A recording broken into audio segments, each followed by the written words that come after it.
আসসালামু আলাইকুম দর্শক, দেখতে পাচ্ছেন আমাদের ফিলিপাইন কালো আখ। তো মনে হচ্ছে যে আমি এখন বাংলাদেশে নেই, ফিলিপাইনে দাঁড়িয়ে আছি। অর্থাৎ ফিলিপাইন আখটা আমাদের বাংলাদেশে এত পরিমাণে সারা হয়েছে যে এখন একটা আখ আমাদের পাইকারি রেট 50 টাকা করে আজকে বিক্রি করছে।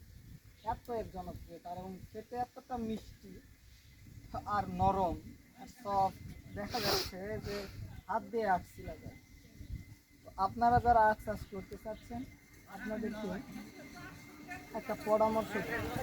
ভাই, আপনি যখন কোনো জিনিস চাষ করবেন, ফসল ফলাবেন, বীজ এটা নির্বাচন কিন্তু অনেক একটা টাফ ব্যাপার। আপনি বীজ নেবেন 2 টাকা বেশি লাগুক, আপনি ভালো বীজটা নেবেন, কারণ ভালো বীজ ছাড়া ভালো ফসল হবে না। এজন্য দেখা যাচ্ছে যেখানে দাম কম, অল্প দাম, সেখান থেকে আপনারা বীজটা নেওয়া যায়।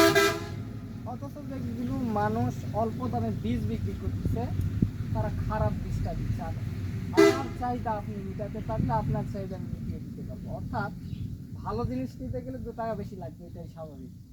অন্তত আপনাদেরকে এটা বলতে পারি যে ভালো জিনিস যদি নিতে চান, 2 টাকা বেশি দিয়ে আমার থেকে হোক অন্য কারো থেকেও কিনবেন, কিন্তু আপনি বীজ নেওয়ার সময় একটু ভালো বীজটাই নেবেন। তো দেখতে পাচ্ছেন যে একটা বীজ থেকে কতগুলো আখ তৈরি হচ্ছে।